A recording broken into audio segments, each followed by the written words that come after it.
अस्सलाम वालेकुम, welcome back. आज मैं आप लोगों को पढ़ाऊंगी forces and motion. So don't forget to like share subscribe to my channel. Let's get started. तो सबसे पहले तो मैं आप लोगों को ये बता दूं कि मैं आप लोगों को किस बुक से पढ़ा रही हूँ। मैं आप लोगों को पढ़ा रही हूँ international secondary science second edition grade 7 की बुक से। ये ऑक्सफोर्ड की बुक है और ये बुक मैंने अपनी 7 क्लास की बुक्स की शॉर्ट के अंदर इसकी ये भी शामिल है। तो अगर आपको ये मेरी सारी बुक्स देखनी है तो आप वो शॉर्ट ज़रूर देखिएगा। सबसे पहले मैं ये बता दूं कि ये जो कुछ भी मैं आप लोगों को पढ़ा रही हूँ ये भी मैंने रिसेंटली पढ़ा है। तो आप किसी बड़े से या सीनियर से ज़रूर चेक करवा लीजिएगा ताकि वो आपको बता दें कि कोई मिस्टेक है या नहीं है। Introduction to forces. When a tennis ball hits the ground, a force changes its shape, speed and direction. A force is a push or pull that can change the shape of an object or change the way that it moves. मैं आपको ये भी बता दूं कि मैं आपको word to word नहीं पढ़ाऊँगी, मैं बस आपको इसमें एक पैराग्राफ पढ़ाऊँगी फिर उसका आपको मतलब बस समझाऊँगी। तो इसके अंदर वो लोग जो भी मैं आप लोगों को अभी इसमें से पढ़ा रही हूँ उसका मैं आपको ओवरऑल रिव्यू दूँगी। जो भी मुझे समझ में आया मैं आप लोगों को वो बताऊँगी। जब एक टेनिस बॉल ग्राउंड से हिट करती है तो एक फोर्स उसके शेप को चेंज कर देता है, उसकी स्पीड को भी चेंज कर देता है, उसकी डायरेक्शन को भी चेंज कर देता है। फोर्स एक बेसिकली पुश या पुल है जो चेंज कर सकता है शेप ऑब्जेक्ट का, यहाँ पे किस तरह से वो हिलता है ये भी चेंज कर सकता है। You cannot see forces, but you can see what they do. If something starts to move or speeds up, a force is acting on it. Forces can also slow things down or stop them moving. If an object is already moving, a force can also change the direction of motion. तो हम forces को देख तो नहीं सकते लेकिन हम ये देख सकते हैं कि वो लोग करते हैं, फोर्सेस करते क्या है। जब कोई चीज़ मूव होने लग जाती है, यहाँ पे उसकी स्पीड बढ़ती है तो हमें पता चल जाता है कि फोर्स उसके ऊपर है। फोर्सेस चीज़ों को कम स्पीड भी कर सकते हैं या उनको रोक भी सकते हैं। अगर कोई ऑब्जेक्ट ऑलरेडी यानी पहले से ही मूव हो रहा है तो फोर्स उसके डायरेक्शन चेंज कर सकता है मोशन का। Force arrows. You can show the force acting on an object by drawing an arrow. The length of the arrow shows the size of the force. The direction of the arrow shows the direction of the force. The arrow is drawn in contact with the object. तो किसी object पे force show करने के लिए हम draw कर सकते हैं एरोज। तो एरोज बेसिकली अगर हम ड्रॉ करें तो हम ये हमारे शो कर रहा है फोर्स, इसके ऊपर फोर्स है। तो अगर हम आप लोगों को दिखाना है लेंथ के जो फोर्स का लेंथ है न्यूटन्स में वो कितना है, तो इसकी लेंथ है, फॉर एग्जांपल इसकी लेंथ 10 सेंटीमीटर है तो इसकी लेंथ तो यानी जिसके ऊपर फोर्स अप्लाई हो रहा है 10 न्यूटन्स का फोर्स यानी इसके ऊपर अप्लाई हो रहा है। और ये ऑब्जेक्ट का ये एरो का डायरेक्शन है ये बता रहा है कि फोर्स किधर अप्लाई हो रहा है। ये फोर्स इसको नीचे खींच रहा है। अगर आप ये वाली पिक्चर देखें तो इसके अंदर ये जो रेड एरो है ये ऊपर खींच रहा है बॉल को, और ये जो ब्लू एरो है इसको नीचे खींच रहा है, इसलिए बॉल हमारी इधर रुकी हुई है, वो भी स्टेशनरी है। Different types of force. तो ये जो मैंने आप लोगों को अभी ये रेड और ब्लू एरोस पढ़ाए हैं इसकी डिटेलिंग में मुझे इतने कंफर्म नहीं है, मैं श्योर नहीं हूँ कि मैं आपको तो जो है ना ये जो ब्लू एरो है मुझे तो ऐसा लग रहा है कि ये ग्रेविटेशनल फोर्स है, और जो ये रेड एरो है ये मुझे ऐसा लग रहा है कि ये बॉल की अपनी खुद की फोर्स है। तो आप ही एक दफ़ा देख लीजिएगा कि इसका क्या आंसर होना चाहिए, किसी से कंफर्म कर लीजिएगा क्योंकि मैं श्योर नहीं हूँ। तो अब हम आगे बढ़ते हैं। Different types of force. Non contact forces. Some forces act even when objects are not touching, they are non contact forces. अब तक हम ये पढ़े थे कि जब टच होता है तब फोर्स एक्ट होता है, नहीं ये नहीं है, सिर्फ अगर ऑब्जेक्ट नहीं भी टच हो रहा फिर भी फोर्स अप्लाई हो रहा है उसके ऊपर। तो अब तक हम पढ़ रहे थे कि फोर्सेस तभी आते हैं जब कोई ऑब्जेक्ट दूसरे ऑब्जेक्ट टच होता है। हम अभी वो टेनिस बॉल के बारे में पढ़े थे कि जब टच होता है तो फिर उसके बाद होता है, नहीं सिर्फ ये नहीं है, ये फोर्सेस तब भी एक्ट करते हैं जब ऑब्जेक्ट टच नहीं भी हो रहे। और ये जो तब ये वाले फोर्सेस हैं इनके नाम है नॉन कॉन्टैक्ट फोर्सेस। मैंने 3 मेन नॉन कॉन्टैक्ट फोर्सेस पढ़े इस क्लास में, तो अभी मुझे अगर कोई और फोर्स हो तो मुझे इसका नहीं पता। Gravitational forces act between any object that have मास. ये इन ऑब्जेक्ट्स के दरमियान काम करता है अपना, जिनके पास मास है.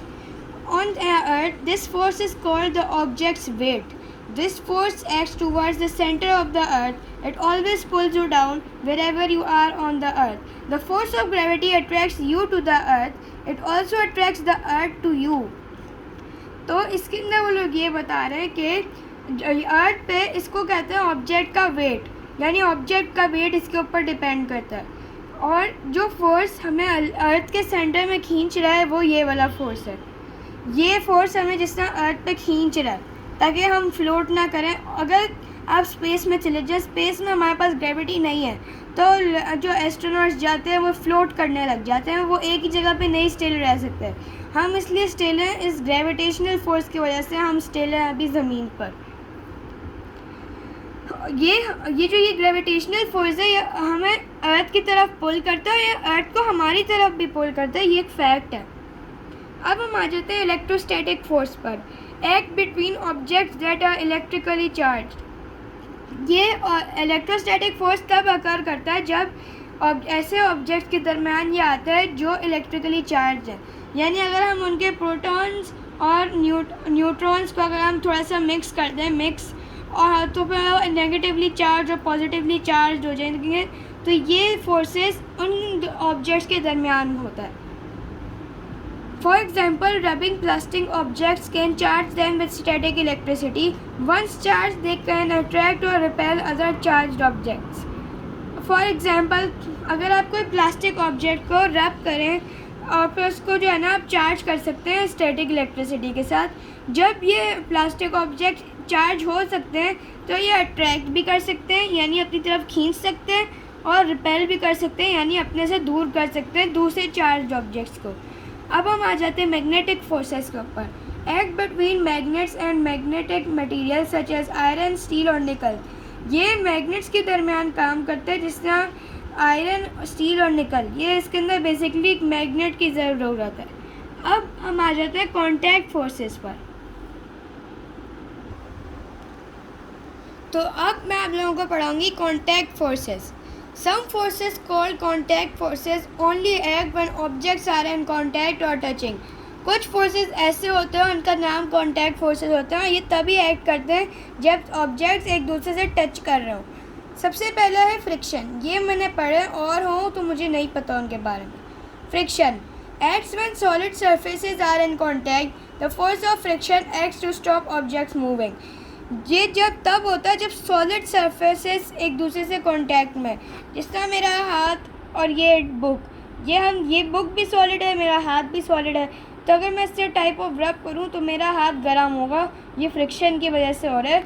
ये बेसिकली ऑब्जेक्ट्स को रोक देता है मूव करने से. Air resistance and water resistance act on objects moving through air and water.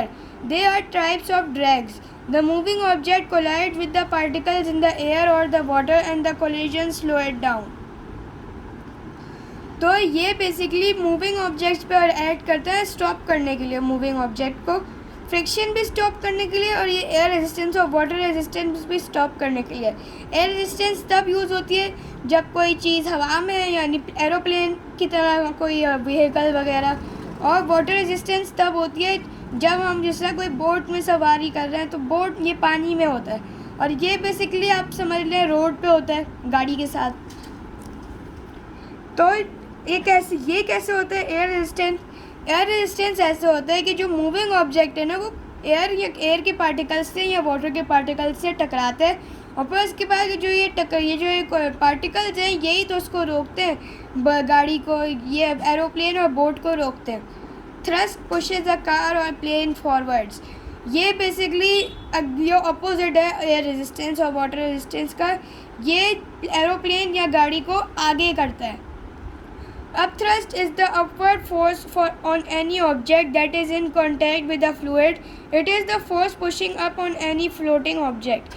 ये बेसिकली बोट के लिए upthrust. Upthrust basically floating objects की है, ये भी थ्रस्ट जैसा ही है. Tension acts when objects are pulled like the force in a rope that you pull. Tension तब होता है जब ऑब्जेक्ट को हम पुल करते हैं, यानी अपनी तरफ खींचते हैं, तो तब हमारा ये टेंशन काम करता है. Measuring forces. You can measure the size of a force.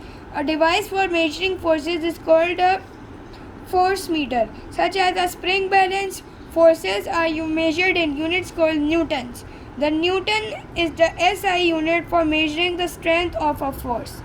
तो हम जो साइज़ है फोर्स का उसको हम मेजर कर सकते हैं। अगर आपको साइज़ मेजर करना है फोर्स का तो आप फोर्स मीटर इस्तेमाल करें। जिस तरह ये उन्होंने एक स्प्रिंग बनाया हुआ इधर, ये स्प्रिंग बैलेंस है, इससे ही जो है ना हमारा हम फोर्स को मेजर कर सकते हैं। फोर्सेस बेसिकली न्यूटन्स में मेजर होते हैं एन, क्योंकि ये आप इस तरह से आइडिया लगा लें कि आइजैक न्यूटन ने ग्रेविटी वगैरह को डिस्कवर किया, इसलिए उनका नाम आता है न्यूटन एन। अभी जिस तरह आप देख सकते हैं उन्होंने ये स्प्रिंग लिया हुआ है और फिर उसको उन्होंने कनेक्ट किया हुआ है ये पार्सल से, उसके रोप से गेट बांध दिए हैं और फिर इसका एक हुक है वो रोप्स के अंदर डाल दिया और फिर इसको हमें ऊपर खींचना होता है और फिर उसके बाद ये जो स्प्रिंग होता है इसका वेट मेजर कर लेता है। तो उन्होंने थोड़ा सा क्लोज करके भी हमें की दिखाई है, इधर तक आ रहा है, तो फिर इसके बाद इधर तक अगर आप देखेंगे तो 5.3 हमारा आएगा, तो इसलिए इस पार्सल का वेट 5.3 न्यूटन्स है। तो मैंने तो आप लोगों को फोर्सेस एंड मोशन का 10.1 पढ़ा दिया, लेकिन आप फिर भी किसी बड़े से ज़रूर चेक करवा लीजिएगा, क्योंकि मैंने अभी रिसेंटली पढ़ा है तो मेरे पढ़ाने में कोई मिस्टेक हो सकती है। फॉलो करने से पहले किसी बड़े या सीनियर से ज़रूर चेक करवा लीजिएगा। तो गाइस इंशाल्लाह मिलते हैं आपसे नेक्स्ट वीडियो में, तब तक के लिए अल्लाह हाफ़िज़।